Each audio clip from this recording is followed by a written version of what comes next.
Mateo capítulo 2. Mateo capítulo 2. Apenas en unos días, aquí en España, no sé si vuestros países correspondientes, aquí en unos días vamos a ver casi todas las ciudades de España llenas con, digamos, las cabalgatas de Reyes. La tradición es el día 5, ¿no? ¿El día 5 o el día 6?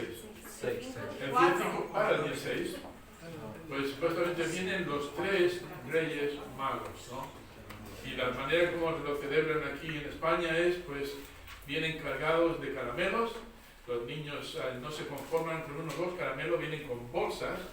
Y los abuelos, pudiendo aprovechar mejor la oferta de caramelos, vienen con paraguas, los ponen al revés, para que cuando tiren los caramelos puedan coger puñados de caramelos y así poder luego disfrutarlos durante el resto del año. A mí me sorprende lo mucho que estas tradiciones se van degenerando, se van deformando cada año un poquito más. Y viendo que estamos a apenas unas horas de entrar en el nuevo año, quería cerrarlo pues mirando un poco más de cerca la Navidad, o mejor dicho, pues, no es la primera Navidad, yo diría que es la segunda, por lo menos la tercera, porque vamos a ver en Mateo capítulo 2 una escena que es bastante interesante y muy distinta de la que vemos en Lucas capítulo 2. He titulado este mensaje: Hombres y mujeres sabios buscan al Salvador. Hay que tener sabiduría para hacer un recorrido tan largo como el que hicieron estos hombres llamados los Magi o los magos para venir y adorar al Señor Jesucristo y para luego rendirle regalos, rendirle alabanza. Y quiero conectar este mensaje con los días que corren hoy. ¿Quién es el que busca hoy a Dios? ¿Quién es el que busca al Salvador?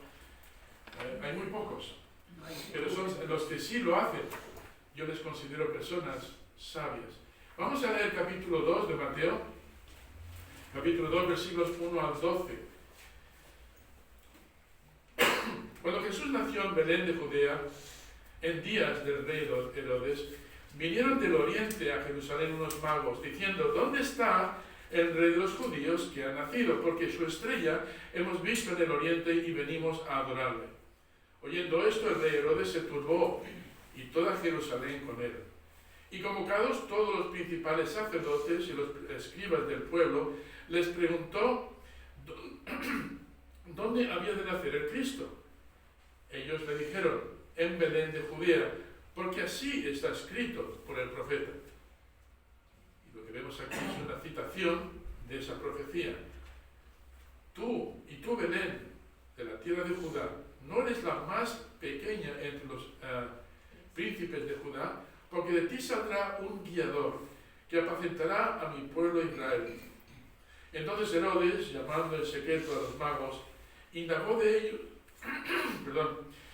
ellos diligentemente el tiempo de la aparición de la estrella, y enviándolos a Belén dijo: id allá y averiguad con diligencia acerca del niño, y cuando le halléis, hacedmelo saber, para que yo también vaya y le adore.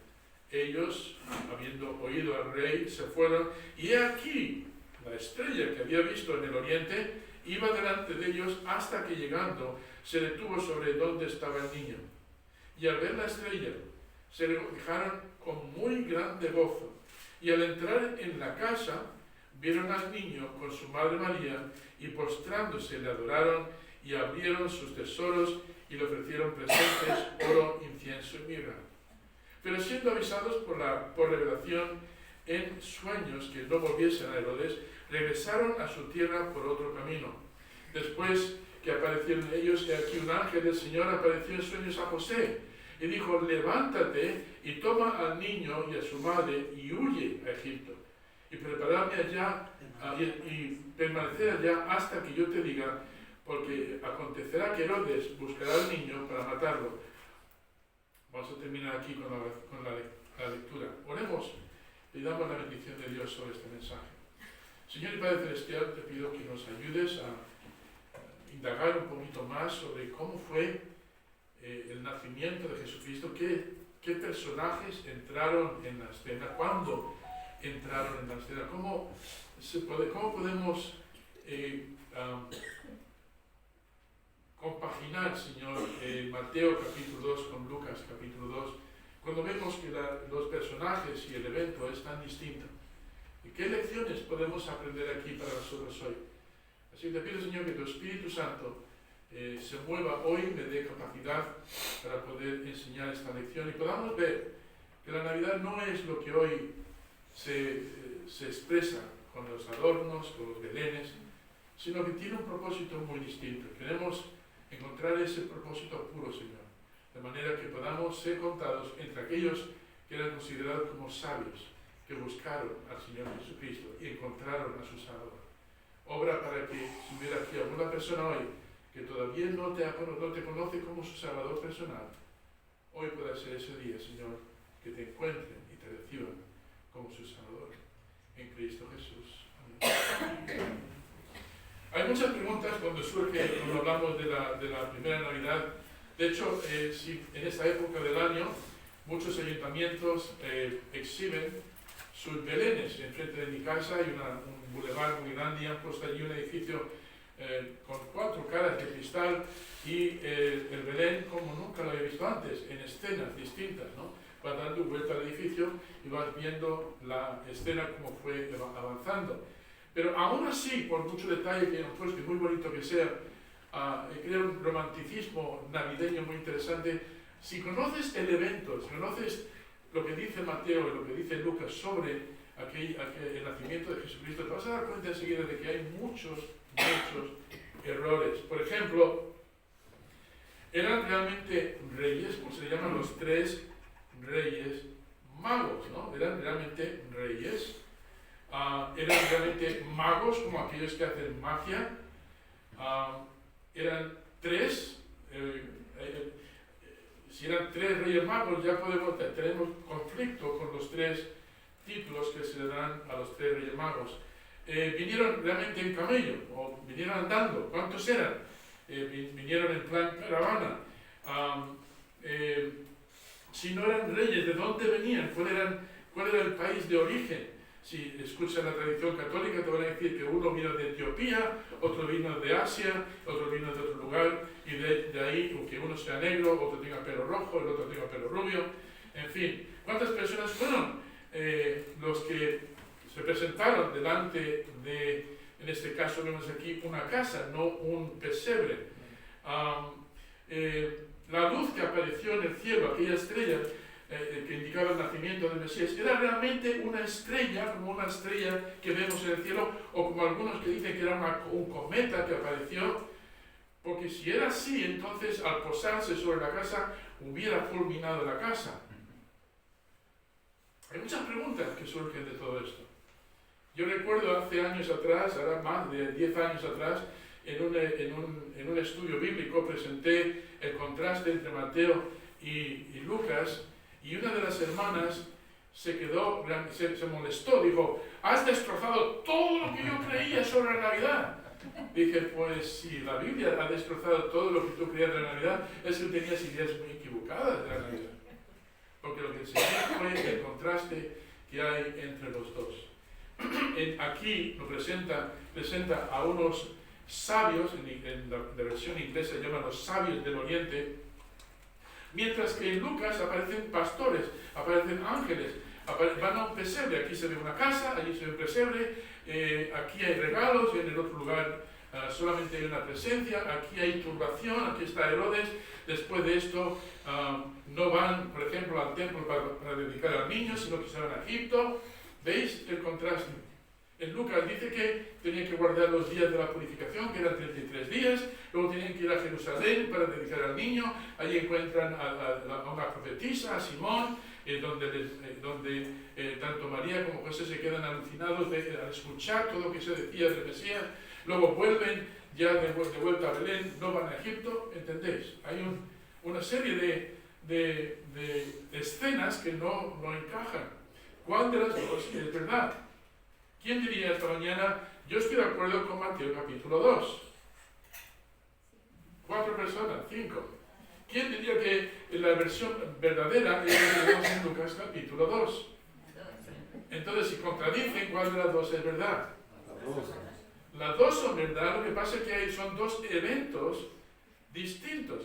Y como no se entiende esto, cuando ves estos pesebres, estas estampitas estas tarjetas de Navidad cuando las recibes, ves el castillo de Herodes a un lado, ves aquí, ves muchas cosas que no encajan en nada con la historia.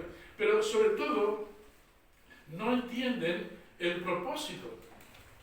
¿De qué es lo qué lección espiritual podemos sacar de este capítulo? Yo creo que lo que yo saco de aquí, para empezar, hay muchas más aplicaciones, es que hombres y hermanos que realmente buscaban al Salvador no tenían ningún problema en hacer cientos de kilómetros, por no decir miles, 1700 kilómetros más o menos, para encontrarse con su Salvador.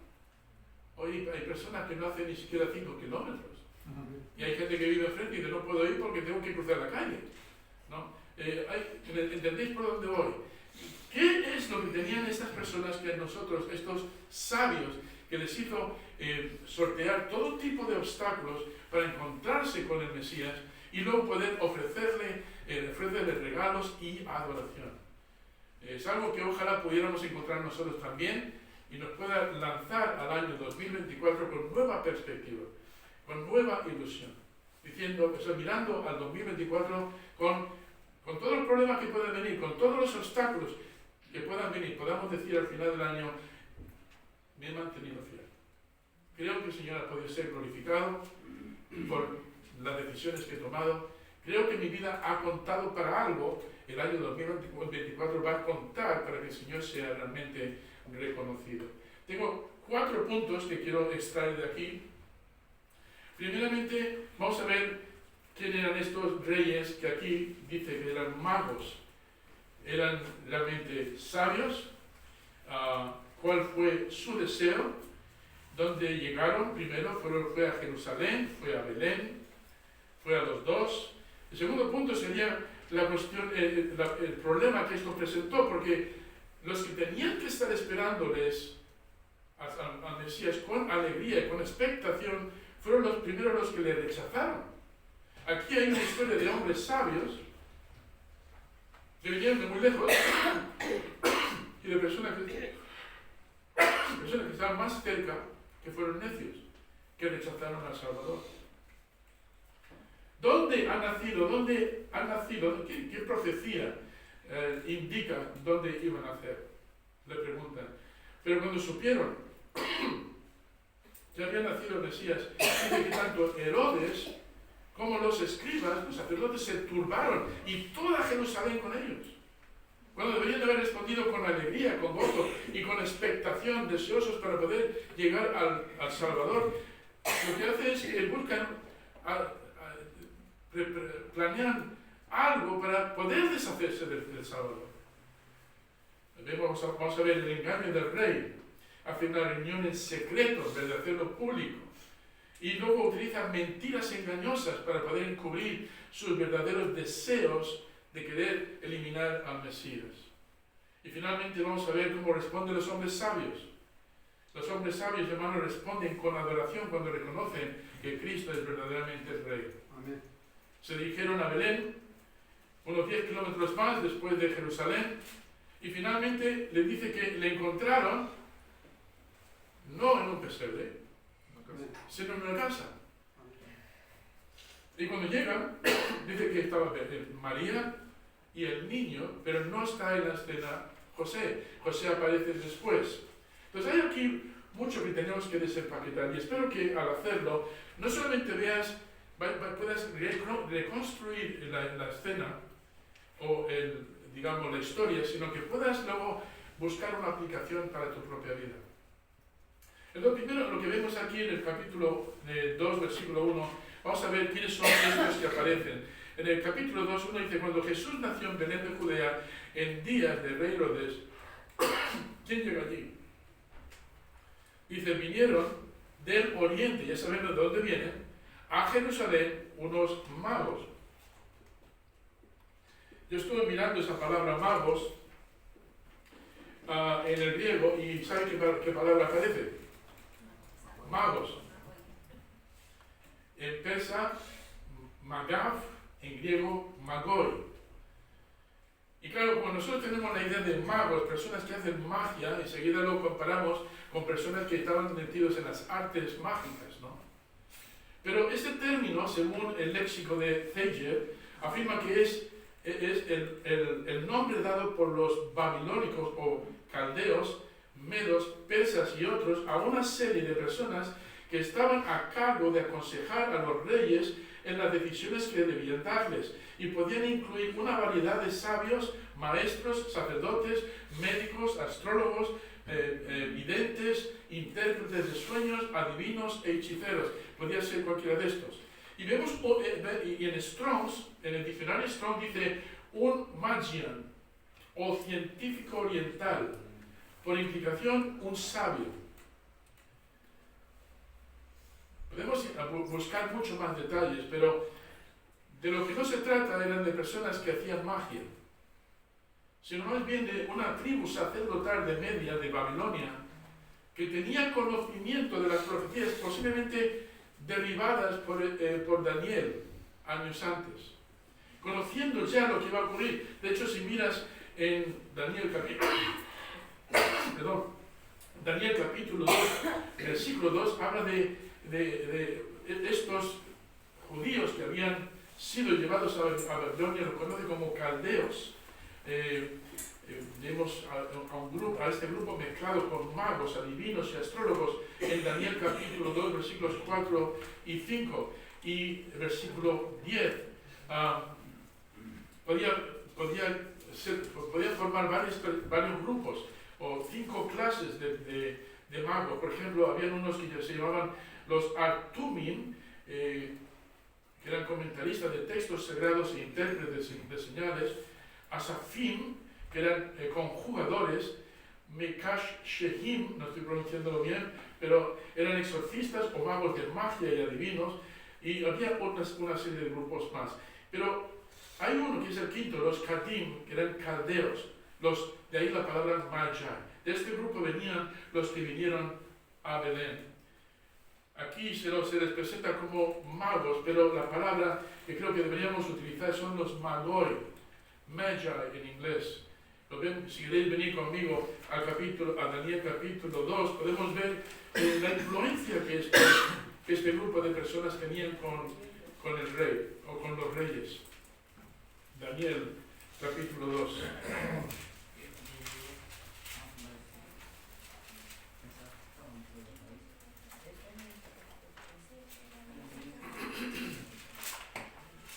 Recuerda que cuando se hace referencia a Daniel y los 3 compañeros, Sadrach, Mesach y Abednego, se les consideró 10 veces más sabios que los sabios que tenía el rey a su cargo. Mirad conmigo el capítulo 2, versículo 12. Dice así, por esto el rey con Daniel capítulo 2, versículo 12. Dice, por esto el rey, con ira y con gran enojo, mandó que matasen a todos, nota la palabra, sabios de Babilonia. Y versículo 14, entonces Daniel habló sabia y prudentemente a Arioc, capitán de la guardia del rey, que había salido para matar a los sabios, plural, de Babilonia. Lo ves en el versículo 18 también, para que pidiese misericordia a Dios del cielo sobre este misterio, a fin de que Daniel y sus compañeros no pereciesen con los otros sabios de Babilonia. Y estos 4 eran considerados 10 veces más sabios que todos los sabios que tenía el rey a su cargo. De ahí que en la traducción inglesa no pone la palabra magos, pone wise men, hombres sabios, que creo que es una afirmación algo mucho más clara. Entonces, ¿qué eran estos individuos? Pues según la tradición católica, eran reyes, eran magos y venían de diferentes lugares. Y esta tradición la sacan de un pasaje que no tiene nada que ver con el nacimiento de Jesús. Lo sacan de un capítulo de Isaías, capítulo 60, versículo 3 al 7. Toma nota de ello, no vamos a tener tiempo para mirarlo. Pero en este pasaje sí habla, primeramente vemos que no hay mirra. Segundo, vemos que hay ganado, plata y muchas otras cosas que se ofrecen. Y me da la impresión de que la razón por la que ponen un rey negro es porque dice que uno vendría de Saba, reino localizado entre Etiopía y Yemen. Entonces, un cuidadoso estudio de este pasaje nos mostrará que no está hablando de la Navidad, de la restauración, sino de la restauración del reino mesiánico durante el futuro periodo llamado milenio. Entonces, de un pasaje como Isaías capítulo 60, empiezan a sacar todo tipo de ideas. Y de ahí, cuando ves que la cabalgata, pues ya ves una influencia equivocada en los personajes. ¿A quién podían ser? Pues podían ser cualquiera de estos sabios, el remanente, digamos, de lo que dejó David, de Daniel y sus compañeros años antes. También puede que se tratase de judíos en posiciones similares que quedaron en Babilonia y que no regresaron a Israel, pero que luego más tarde, conociendo las profecías, enseguida lo relacionaron con la estrella. En Daniel capítulo 5, versículo 11 dice que había un hombre en tu reino, a quien está el espíritu de los dioses santos, y en los días de tu padre se halló en él luz, entendimiento y sabiduría, como la sabiduría de los dioses, a quien el rey Nabucodonosor, tu padre, tu padre hizo maestro de los magos, de los astrólogos, de los caldeos y los adivinos. Vemos la influencia ahí que tuvo Daniel en ese grupo. Y estas personas conocerían las profecías de un Mesías venidero. Y de ahí que creo que años después, cuando por fin aparece una luminaria, una estrella, una especie de, no creo que fuese una estrella como nosotros llamamos un astro del cielo, sino más bien algo parecido a la luz esa que el pilar de fuego que apareció en el templo, en la gloria Shekinah, que les guió a través del desierto, que se posaba de vez en cuando en el templo. Creo que es una luz especial, una luz que indicaría algo que tenía que ver con el Dios de los cielos, una luz especial que una vez que apareció y desapareció no volvió más. No está relacionada, como algunos dicen, con un cometa que aparece cada X años, sino una luz que Dios diseñó con un propósito único y exclusivo, de decir, aquí está mi hijo, el rey de reyes, el rey de los judíos. Y mira cómo se expresan estos sabios en el capítulo 2, versículo 2. Dice, ¿dónde está el rey de los judíos? ¿Ves que ya lo han asociado con uno que vendría a convertirse en el rey de los judíos? ¿Dónde está? Y dicen, porque su estrella hemos visto, ¿dónde? En el oriente. No es que vengan reyes de diferentes lugares, estos todos lo han visto en el oriente. Y si miras en el mapa, es curioso porque justo en el oriente de Jerusalén, lo más oriente está Babilonia. Dicen, porque su estrella hemos visto allí. Y esa estrella, hermanos, indicó en el momento que la vieron el nacimiento del Mesías. Pero toma nota de que Babilonia, de Jerusalén, hay por lo menos 1700 kilómetros.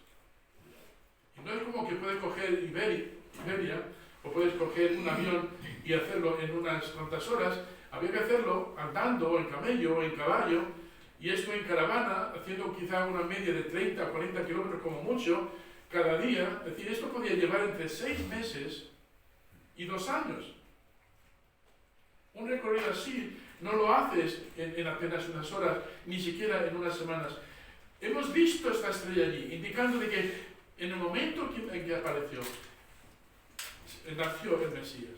¿Dónde nació? En Lucas capítulo 2 dice en Belén, en un pesebre.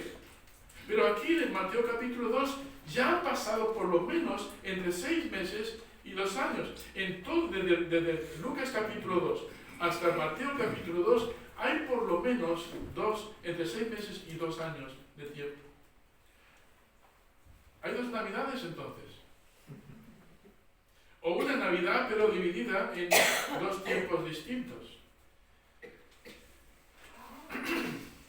Hay un libro que tengo aquí.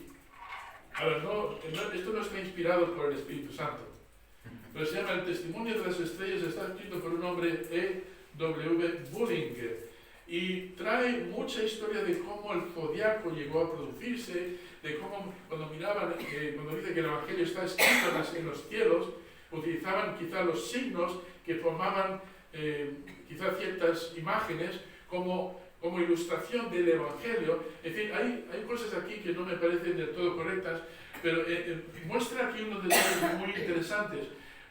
Por ejemplo, dice así, Areastro, el persa, discípulo de Daniel, también dice que cuando veían una estrella, una nueva estrella que apareciera, esta daría noticia del nacimiento de un niño misterioso a quien irían a adorar. Dice el libro, el nombre antiguo de la constelación donde apareció la estrella es Comaj, es decir, lo pronuncio bien, el deseado, el anhelado. Se dice también en el Zenk Avestra que esta nueva estrella aparecería en el signo de la Virgen. Los zodiacos antiguos representaban esta constelación como una mujer con un niño en sus brazos. Y en el libro de Job nos muestra cómo florecía la astrología en Idumea y en el Evangelio según Mateo muestra que los magos persas, como otros, estaban esperando al deseado de todas las naciones.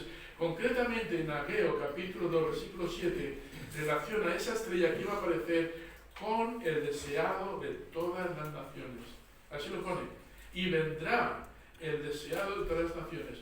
Cuando por fin apareció aquella luz, aquellos hombres enseguida lo relacionaron con la profecía.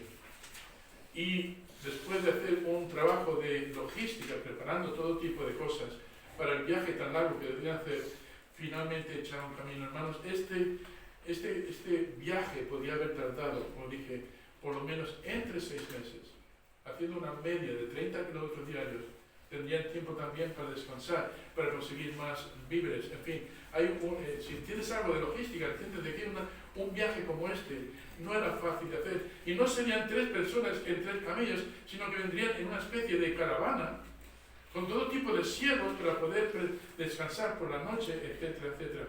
Las personas que se podían haber presentado delante de la casa con María y el niño podían haber sido entre 30 y 100 personas. Imagínate entonces abrir la puerta y encontrarte con una muchedumbre de este tipo.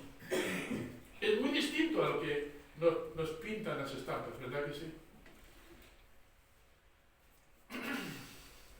Hay mucha más información que no voy a poder cubrir, pero quiero que veáis, hermanos, que justo después de que entregan los regalos, los sabios son avisados por sueño de que no vuelvan por el mismo camino, sino que fueran por otro camino distinto. Y luego hubo otro sueño que recibió José de que no volviesen, o sea, que no se quedasen allí, no volviesen a casa, sino que se fueran a Egipto. Pero vemos en Lucas capítulo 2 que después de la dedicación del niño, volvieron a Belén, a Nazaret, donde era su hogar. También nos dice la Escritura que ellos tenían costumbre todos los años de ir a Jerusalén para hacer allí sus sacrificios. Lo cual indica que algo coincidió, si crees en las coincidencias.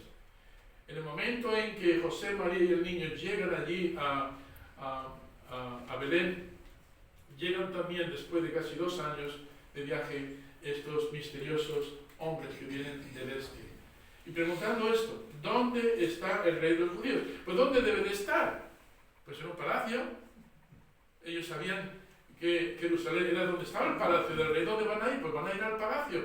Lo que no se esperaban era encontrar a un hombre llamado Herodes ahí para recibirles. Y encima no con alegría, sino muy turbados. Ellos están muy molestos, les preocupaba muchísimo la aparición de estos hombres. Miren lo que dice el versículo 3. Oyendo esto, el rey Herodes se turbó. Y no solamente él.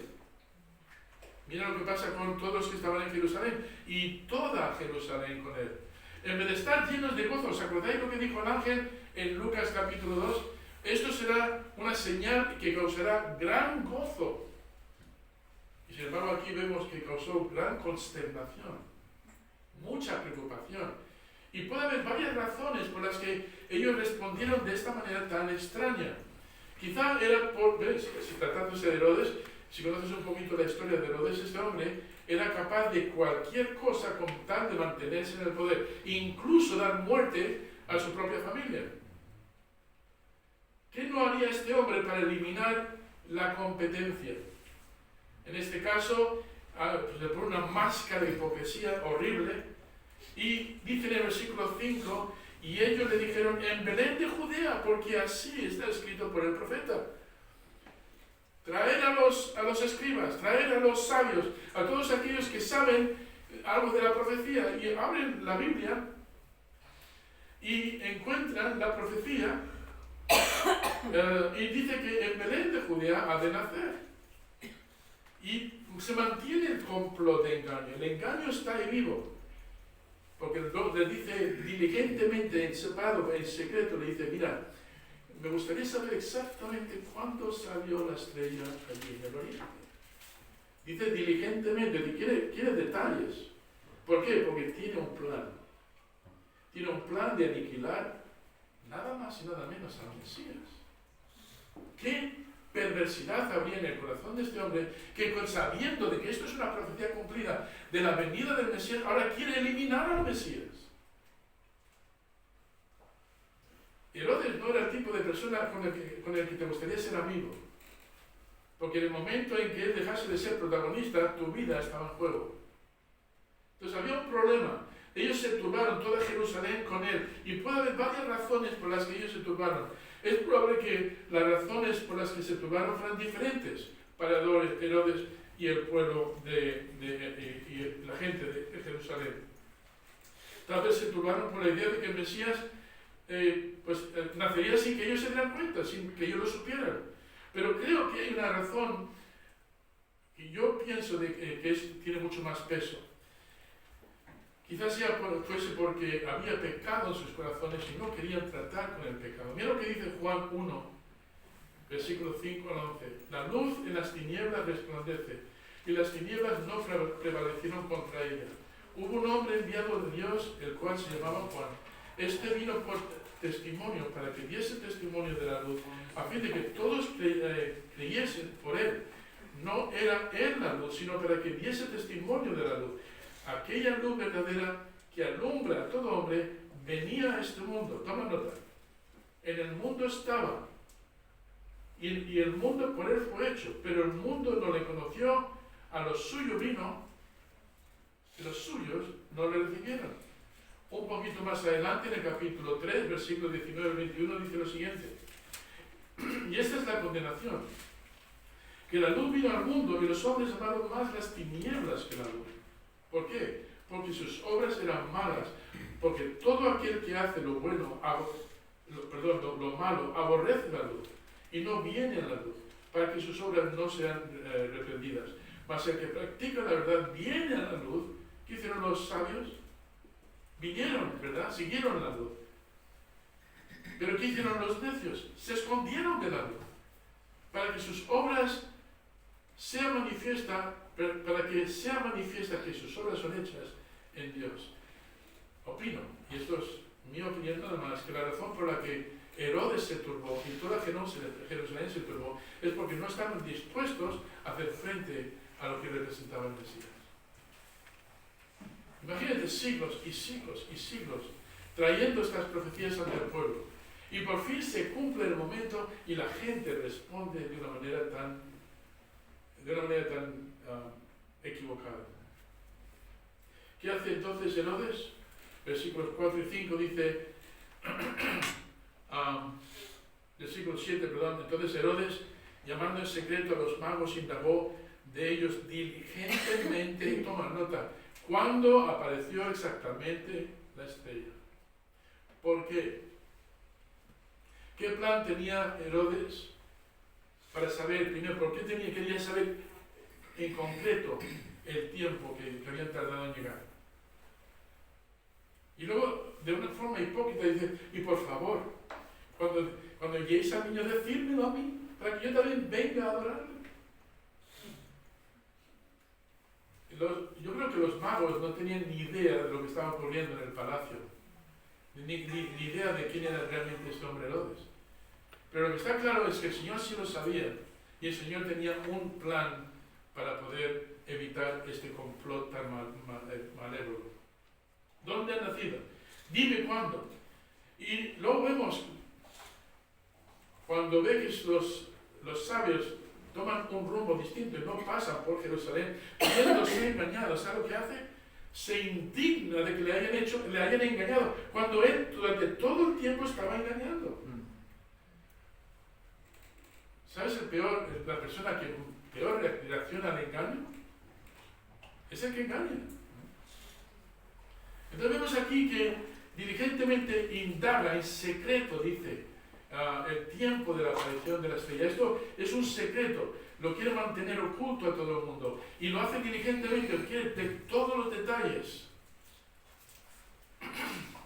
Versículo 8 dice, y enviándolos a Belén dijo, id allá y averiguar con diligencia acerca del niño, y cuando lo halléis, hacedmelo saber para que yo también vaya y le adore.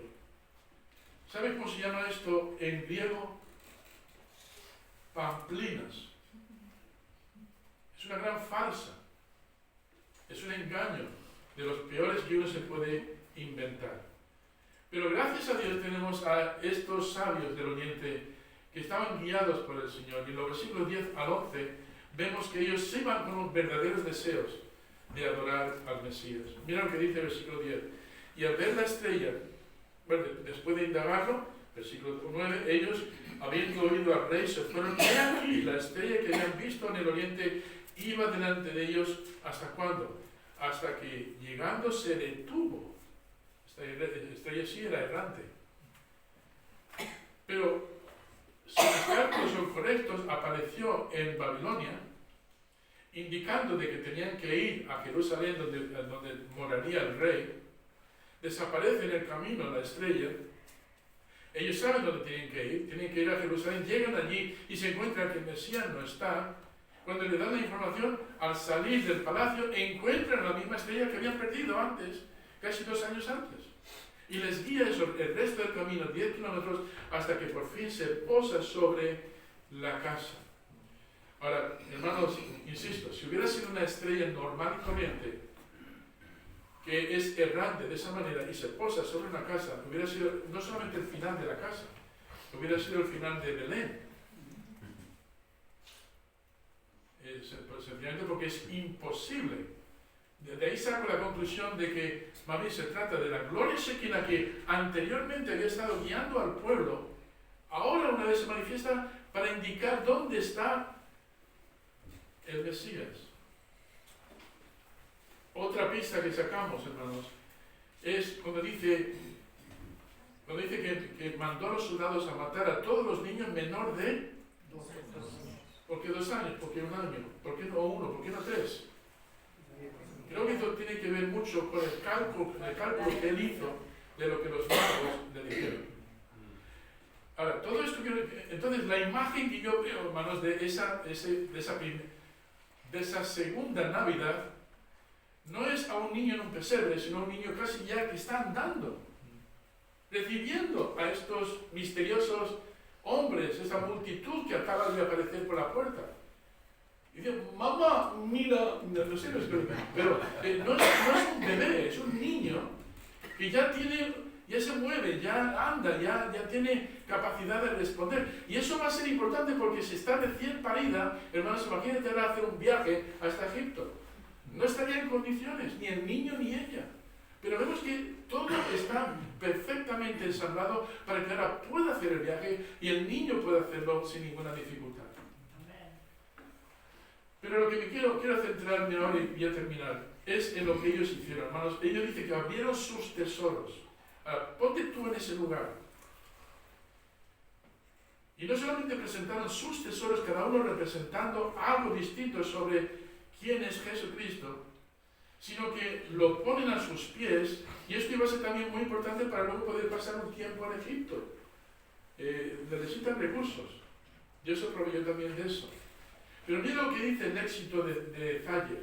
Dice, entre los orientales, especialmente entre los persas, esto representaría caer de rodillas y tocar el suelo con la frente como expresión de profunda reverencia. Pero quiero que veáis, hermanos, cómo respondieron. Dice que tuvieron un gozo exuberante. Cuando vieron al niño, dice que el gozo fue extraordinariamente elevado. Era un gozo extático lo que sintieron al ver al niño Jesús.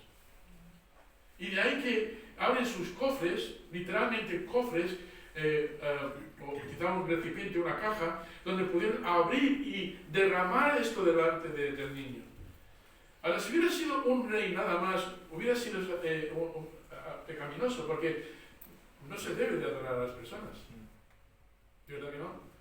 Pero él recibe adoración, indicando de que sí, verdaderamente no es solamente el rey de los judíos, sino el rey de reyes, el señor de señores, en forma de niño. Entonces, con relación a esto, a este tipo de adoración, la adoración es inclinar el cuerpo o el corazón ante Dios. La adoración requiere una actitud humilde. La adoración admite la superioridad de Dios. La adoración expresa honor a Dios. La adoración incluye una ofrenda de algún tipo, ya sea dinero, una ofrenda, canto, alabanza, agradecimiento, obediencia, lealtad, servicio. Hermanos, la adoración implica todo esto. Y esto nos enseña algo, cómo venimos nosotros a la iglesia. Y cómo vamos a actuar durante el año 2024. ¿Qué tipo de adoración, qué tipo de servicio vamos a dar a Dios? ¿Con qué tipo de actitud lo vamos a dar? ¿Con un gozo exuberante, con un entusiasmo? Espero que esto nos enseñe, hermanos, que Dios, o mejor dicho, el Señor Jesucristo es digno de este tipo de adoración. Amén. Y por lo tanto debemos mirar al año que viene con alegría, con entusiasmo. Aunque se pongan las cosas peores, podemos mirar al Señor y decir, Señor, yo sé que tú estás en control de todo. Podemos mirar al 2024 con expectación, con una alegre expectación, porque sabemos que el Señor está en el trono. Amén. Ahora, no puedo hablaros de lo que representa el incienso, el oro o mirra, pero sí os puedo decir que apunta hacia Cristo como sacerdote, apunta hacia Cristo como rey y apunta hacia la muerte expiatoria que luego Él haría al morir en la cruz del Calvario. Finalmente, la advertencia de Dios. Aquí en el capítulo 2, versículo 12, irán conmigo por último, pero siendo avisados por revelación en sueños que no volviese a Herodes, regresaron a su tierra por otro camino. ¿Dónde vuelven ahora? Otro año y pico de viaje hacia casa. ¿Sabes? Solamente veo a otro personaje que estuvo dispuesto a hacer esto para encontrarse con el Salvador. ¿Os acordáis de el eunuco, el etíope eunuco, que fue a Jerusalén para adorar desde Etiopía? Otro viaje casi de 2000 kilómetros. 2000 kilómetros para llenar ese vacío en su corazón. Y sale de Jerusalén con el mismo vacío con el que llegó. Pero se encuentra con un evangelista que le explica, después de estar leyendo Isaías 53, me parece que es, le dice, pero ¿entiendes lo que lees? Y dice, ¿y cómo lo entenderé si nadie me lo explica? Le invitó a montar en el carro, no sé cuántos kilómetros harían, pero le dio el plan de salvación partiendo de esa profecía, hermanos, y aquel etíope se fue a casa gozoso, quizá como el primer evangelista que llegó a las tierras de Etiopía, no lo sé. Pero, hermanos, veo la distancia que tuvo que hacer, veo el esfuerzo que tuvo que hacer.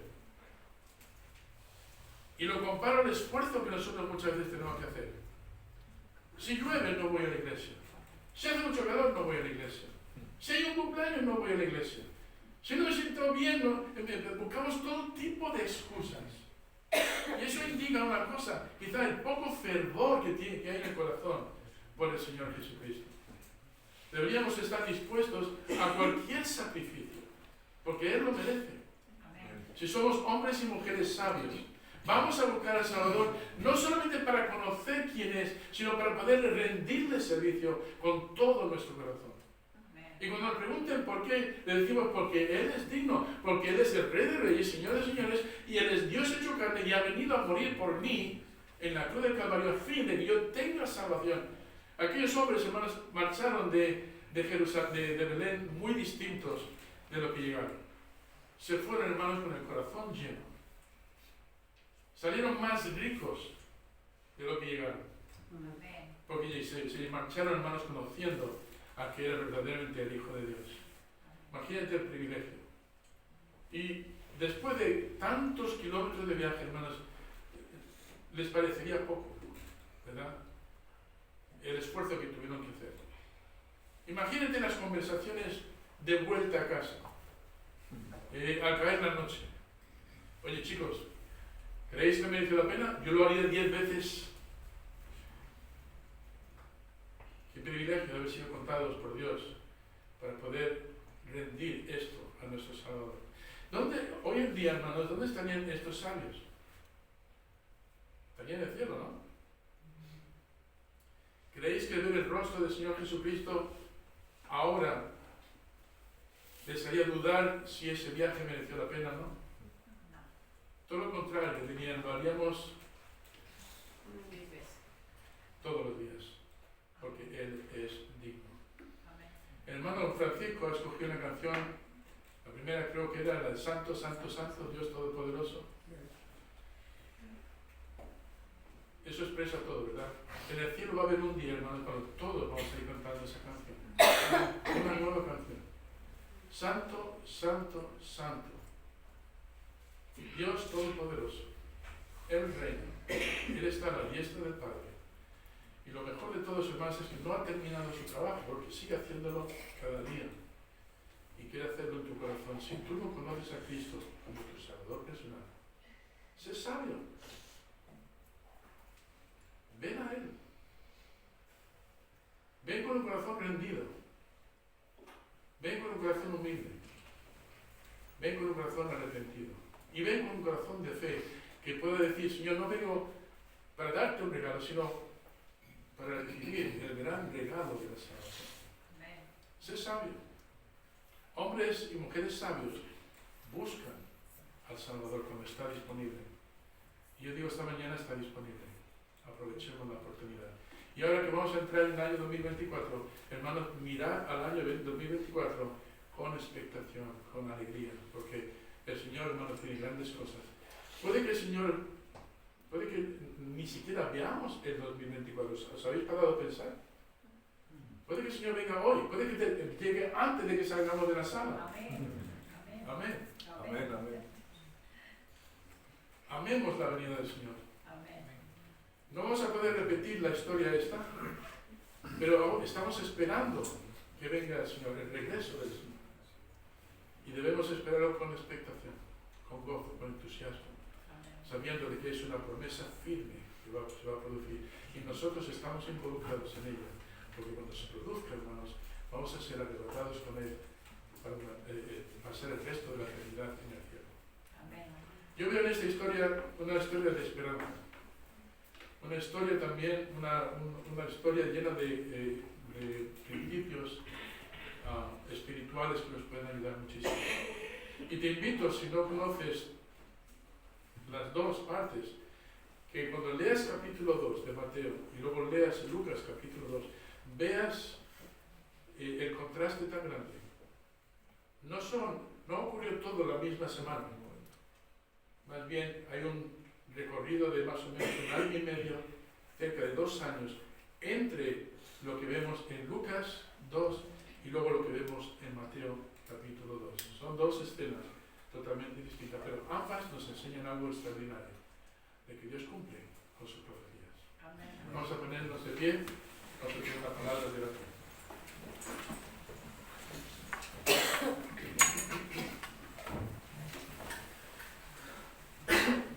Señor y Padre Celestial, es difícil poder poner todo lo que vemos en estos dos capítulos en un tiempo de 45 minutos, muy complicado. Pero Señor, hemos visto suficiente para darnos cuenta de que tú no cometes errores, de que cuando haces las cosas las haces bien, de que lo haces, Señor, con una soberanía asombrosa. Y a pesar de las malas intenciones que puedan tener los hombres, tú cumples, Señor, con cada una de las promesas que haces. Y hoy, Señor, pues nos vemos ante estas historias, quizás rascándonos la cabeza un poquito, pensando, ¿cómo pudo ser todo esto? Pero, Señor, sabemos que fue así. Y la historia todavía no ha terminado, pues cada vez que llegamos a esta época del año y vemos cabalgatas de reyes, vemos los pesebres adornando las calles, nosotros tenemos la idea más correcta, que tú viniste, Señor, no para adornar calles ni hacer una fecha especial, sino viniste para salvar al mundo, a salvar a los que se han perdido. Y Padre, te pido que si hubiera aquí alguna persona que se da cuenta de que todavía no te tiene como Salvador, no te ha recibido, que hoy pueda producirse ese milagro en su corazón y pueda que quizá al final del culto hablar con uno de nosotros para mostrarle cómo hoy puede ser el día más importante de su vida, recibiendo a Cristo como Salvador. Ayúdanos, Señor, a entrar en 2024 con la ilusión de ver a más personas recibiendo a Cristo. Ayúdanos a entrar con el deseo de servirte, evangelizando a todo el que se preste a escuchar. Ayúdanos a dar para que misioneros puedan ir donde nosotros no podemos ir y la obra se pueda extender por todo el mundo. Ayúdanos, Señor, para mirar el año con alegría, con expectación, con esperanza. Ayúdanos, Señor, en Cristo Jesús. Amén. Amén.